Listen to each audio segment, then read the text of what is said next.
Hello అండి. నమస్తే అందరికీ. ఎలా ఉన్నారు? బాగున్నారా? మేమైతే దుబాయ్‌లో చాలా బాగున్నాం. అయితే ఈరోజు మనం ఒక అతి ముఖ్యమైన విషయం గురించి మాట్లాడుకుందాం. గత కొన్ని రోజులుగా సోషల్ మీడియాలో వార్తలు ఒకే చర్చ. దుబాయ్‌లో యుద్ధం మొదలైంది. అక్కడున్న వాళ్ళ పరిస్థితి ఏంటి? అక్కడున్న వాళ్ళ జాబ్స్ పోతున్నాయా? అక్కడున్న వాళ్ళకి ఏదన్నా ఇబ్బంది అవుతుందా? అనే దాని గురించి చాలా వరకు చాలా రకాలుగా మాట్లాడుకుంటున్నారు. అసలు ఇక్కడ ఎలా ఉంది? అసలు గ్రౌండ్ రియాలిటీ ఏంటి? అనేది ఈ వీడియోలో పూర్తిగా మీకు ఆధారాలతో సహా నేను చూపిస్తా. ఎందుకంటే కొత్తగా రావాలనుకునే వాళ్ళు, ఇక్కడ ఉన్నవాళ్ళు, అలాగే ఇంటికాడ వాళ్ళ రిలేషన్స్ గురించి అంటే వాళ్ళ అబ్బాయిలు గానీ, వాళ్ళ హస్బెండ్ గానీ, వాళ్ళతో ఎవరైనా అట్లాంటి వాళ్ళు దీని మీద కొంచెం డిసిషన్ తీసుకోవచ్చు. కొ- ఎందుకనంటే కొత్తగా వచ్చే వాళ్ళకి కూడా ఇది చాలా ముఖ్యమైన వీడియో. దయచేసి ఎండ్ వరకు చూడండి. అలాగే నా ఛానల్ని లైక్ కొట్టి కామెంట్ పెట్టి సపోర్ట్ చేసుకోండి. ముందుగా మనం ఇక్కడ ఒకటి మాట్లాడుకుందాం. ఏంటంటే భౌగోళిక రాజకీయాలు. ముందుగా మీకు క్లారిటీ ఇస్తాను. ఇది దుబాయ్ చేస్తున్న యుద్ధం కాదు. ఇది ఇరాన్ వర్సెస్ ఇజ్రాయెల్ మధ్య జరుగుతున్న సుదీర్ఘ పోరాటం. మరి దీని ప్రభావం దుబాయ్ మీద ఎందుకు పడుతుంది? అయితే మ్యాప్లో చూస్తే యుఏఈ దేశాలు సమీపంలోనే ఉంటాయి. మీరు ఒకసారి మ్యాప్లో చూడండి. ఇరాన్ కానీ, గల్ఫ్ కంట్రీస్ కానీ ఇరాన్కు దగ్గరలో ఉంటాయి. మ్యాప్లో మీరు చూడండి ఒకసారి, నేను చూపిస్తాను మీకు. అయితే ఇంకోటి ఏంటంటే ఎయిర్ స్పేస్. యుద్ధం జరిగేటప్పుడు విమాన రాకపోకలు, ఫ్లైట్ల రూట్లు మారుతాయి.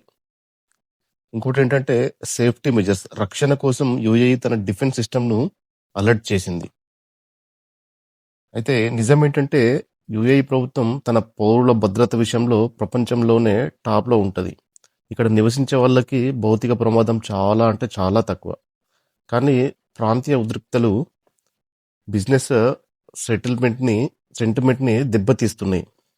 అయితే ఇక్కడ గ్రౌండ్ రియాలిటీ ఎట్లుందనంటే బయట దేశాల్లో ఉన్న వాళ్ళు అనుకుంటున్నట్లు ఇక్కడ మనుషులు భయంతో ఇళ్లలో దాక్కోలేదు. ఎందుకంటే డైలీ లైఫ్ నడుస్తుంది. ఎట్లా అంటే మెట్రోలు నడుస్తున్నాయి, మాల్స్లలో రద్దీగా ఉన్నారు జనాలు, బుర్జ్ ఖలీఫా దగ్గర టూరిస్టులు కనిపిస్తూనే ఉన్నారు. ద ఇన్విజిబుల్ టెన్షన్ పైన అంతా నార్మల్ గానే ఉన్న లోపల కొన్ని మార్పులు కనిపిస్తున్నాయి. అయితే విషయం ఏంటంటే అయితే షిప్పింగ్ ఖర్చులు పెరగడం వల్ల నిత్యావసర వస్తు ధరలు స్వల్పంగా పెరుగుతున్నాయి. అంటే మీకు అర్థమయ్యే భాషలో చెప్పాలంటే కంటైనర్లు కానీ, రవాణా కానీ, షిప్పులు కానీ అవి రాకపోకలు ఇబ్బంది వల్ల ఇక్కడ కొంచెం ఖర్చులు పెరుగుతున్నాయి. కాకపోతే యుఏ ఏంటంటే చాలా సేఫ్గా ఇక్కడున్న వాళ్ళని చాలా జాగ్రత్తగా చూసుకుంటుంది. ఎవరికి ఏ ఇబ్బంది కాకుండా. ఇక్కడ ఎంత ఇబ్బంది జరుగుతున్నా కూడా వాళ్ళు పైనే ఇంటర్న్‌షిప్‌లు చేసేసి చాలా అంటే చాలా వరకి వీళ్ళు అడ్డుకుంటున్నారు. సో, ఎక్కడో ఒక దగ్గర అంటే ఇప్పటివరకి మామూలుగా ఒక 200 పైన మాత్రమే ఇంజ్యూరీస్ అయినాయి. ఒక 15 కంటే ఎక్కువ 15 కంటే 15 మాత్రమే మరణాలు సంభవించినాయి. సో, ఇంత పెద్ద దేశంలో ఇంత అటాక్ జరుగుతున్నా కూడా ఇంతే నష్టం జరిగింది. అంతేగాని మీరు అనుకున్నట్టు, మీరు భయపడ్డట్టు అంత పెద్ద నష్టమేం జరగట్లేదు ఇక్కడ. ఇంకోటేంటంటే యూఏఈ ఎప్పుడు శాంతినే కోరుకుంటుంది. ఏ దేశంతోనూ ప్రత్యక్షంగా యుద్ధానికి వెళ్ళడం లేదు. కాకపోతే ఏంటంటే అమెరికా వాళ్ళ బేసెస్ ఇక్కడ ఉన్నాయి కాబట్టి, సో ఇరాన్ వాళ్ళు అమెరికాపై డైరెక్ట్ దాడి చేయలేక ఈ గల్ఫ్ కంట్రీస్ మీద వాళ్ళు దాడి చేస్తున్నారు. అయినా కూడా గల్ఫ్ కంట్రీస్ చాలా వరకి అంటే 99% వరకి రక్షణగానే ఉంటుంది. ఇక్కడ ఉన్న వాళ్ళకి ఎలాంటి ఇబ్బంది కూడా కలగడం లేదు. కాకపోతే ఏంటంటే ఇప్పుడున్న పరిస్థితులలో విమాన రాకపోకలు ఆగిపోయినాయి. సో ఆగిపోవడం అంటే పూర్తిగా ఆగిపోలేదు, కొంచెం తగ్గిపోయినాయి. ఆ తగ్గిపోవడం వల్ల ఆ, టూరిస్టులు రాకపోకలు కొంచెం తగ్గింది. ఇది ఎందుకు చెప్తున్నంటే దీనివల్ల కొన్ని రంగాలు దెబ్బతిన్నాయి. ఏంటి మీరు అనుకున్నట్టు ఉద్యోగాల పరిస్థితి. ఉద్యోగాలు అనేటి కొన్ని రంగాలలో ప్రభావం పడింది. అయితే ముఖ్యంగా విదేశీ పర్యాటకులు యూరప్, అమెరికా నుంచి హోటల్స్‌కి మరియు ట్రావెల్ ఏజెన్సీలో రిక్రూట్‌మెంట్‌లు స్లో అయింది. ఎందుకనంటే హోటల్స్ అనేది టూరిస్టులు వస్తేనే వాళ్ళ దగ్గర బిజినెస్ ఉంటది. సో మెయిన్ ఏందనంటే హోటల్‌లో ఈ టూరిస్ట్ బిజినెసే కాబట్టి అందులో పర్యాటకులు రాకపోవడంతోటి చాలా వరకి వెకేషన్ ఎళ్ళమంటుర్రు. ఎవరిని? ఇక్కడ పనిచేసే వాళ్ళని నాన్ పెయిడ్ వెకేషన్. అంటే మీకు మనకు మామూలుగా ఒక వెకేషన్ ఎళ్తే 1 మంత్‌కి సాలరీ ఇచ్చి పంపిస్తది. అయితే ఇప్పుడు ప్రస్తుతం సిట్యుయేషన్‌ల వాళ్ళకి పెయిడ్ వెకేషన్ అనేది ఇవ్వట్లేదు. సో నార్మల్‌గానే ఎళ్ళమని చెప్తుంది. మెయిన్ ఏంటంటే హోటల్స్ మీద ప్రభావం పడ్డాయి. ఇంకోటేంటంటే ట్రాన్స్‌పోర్టేషన్, రెంటా కార్లు, రెంట్‌కి వెహికల్స్ ఇచ్చేవాళ్ళు. సో ఇలాంటి బిజినెస్‌లు గూడా కొంచెం డౌన్ అయినాయి. ఎందుకనంటే ఇక్కడ జనాలు రాకపోకలు సరిగ్గా లేనందున. అలాగే చాలా వరకి డబ్బున్న వాళ్ళు గానీ, ఎవరైనా గానీ సో ఇక్కడున్న పరిస్థితిని బట్టి కొద్ది రోజులు లాంగ్ వెకేషన్ తీసుకుంటున్నారు. సో అందువల్ల వాళ్ళ దగ్గర వాళ్ళ ఇంట్లో గానీ, అక్కడిక్కడ పనిచేసే వాళ్ళు గానీ, సో అలాంటి వాళ్ళకి కూడా చాలా ఇబ్బందయితుంది. కాకపోతే ఏంటంటే 100%లో 75% నడుస్తున్నాయి. ఒక 25% లేదా 20% మాత్రమే కొంచెం ఇబ్బందున్నాయి.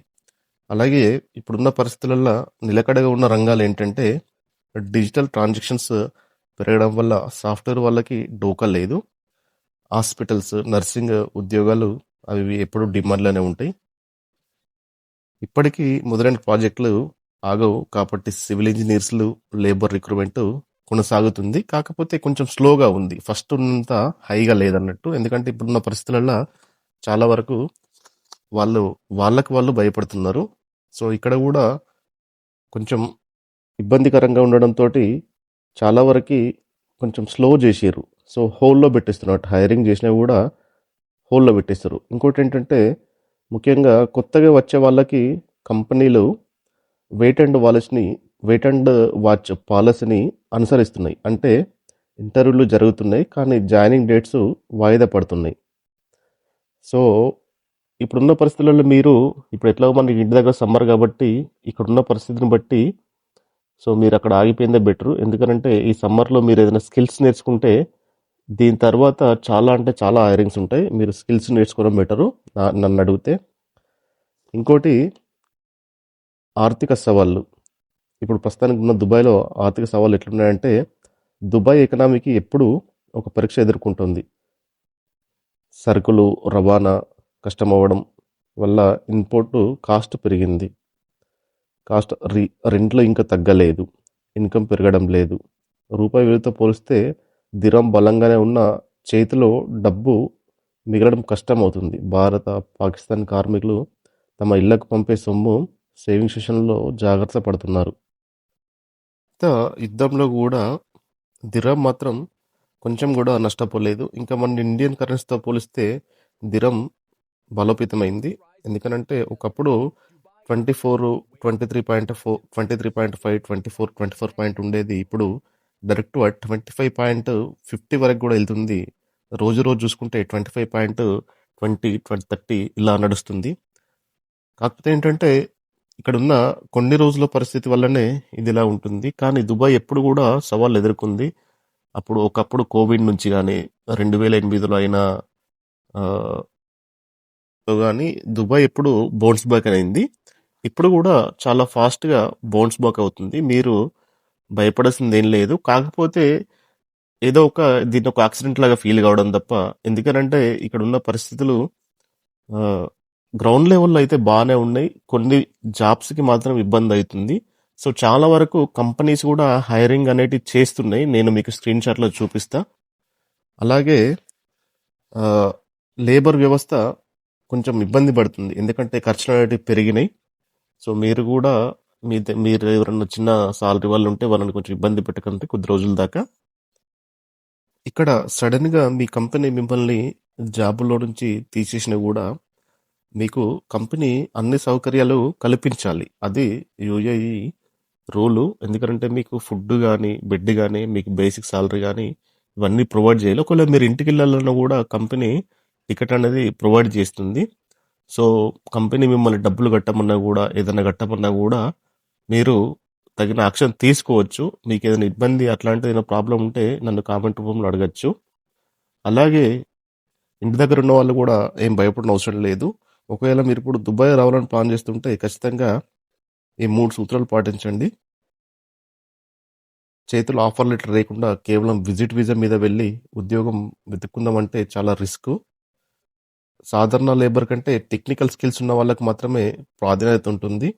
కనీసం 3 లేదా 4 నెలల ఖర్చులకు సరిపడా డబ్బులు దగ్గర ఉంచుకొని మాత్రమే అడుగు పెట్టండి. ఇంకోటేంటంటే దుబాయ్‌కి ఏమీ కాదు. ఎన్నో సంక్షోభాలను దాటుకొని వచ్చిన దేశం. కాకపోతే ఇది మనల్ని మనం అప్‌డేట్ చేసుకోవాల్సిన సమయం. గాలి వార్తలను నమ్మి భయపడకండి. అలా అని గుడ్డిగా వెళ్ళకండి. సో, ఇదండి ఫ్రెండ్స్. ఇక్కడున్నది సమాచారం. గ్రౌండ్ లెవెల్‌లో ఉన్నది ఇలా ఉంది. సో, భయపడాల్సిన అవసరం ఏం లేదు. దుబాయ్ చాలా అంటే చాలా సేఫ్ కంట్రీ. కాకపోతే ఏంటంటే అన్నీ మనం అనుకున్నట్టు జరగవు గదా! సో, కొన్ని టైంలు బట్టి కొన్ని నష్టాలంటివి వస్తూ ఉంటాయి, పోతూ ఉంటాయి. సో, ప్రస్తుతానికైతే కొంతమందికి అప్పులు చేసుకొని వచ్చిన వాళ్ళు గానీ, ఇంటి దగ్గర బాధ్యతలతో వచ్చిన వాళ్ళకి గానీ ఇబ్బంది అవుతుండొచ్చు. కానీ వాళ్ళేంటంటే ధైర్యం కొద్దీ ఉండి ఇక్కడ వెతుక్కోవడమే చాలా ఇంపార్టెంట్. మీకేదైనా హెల్ప్ కావాలంటే నన్ను అడగొచ్చు. నేను మీకు క్లియర్‌గా చెప్తాను.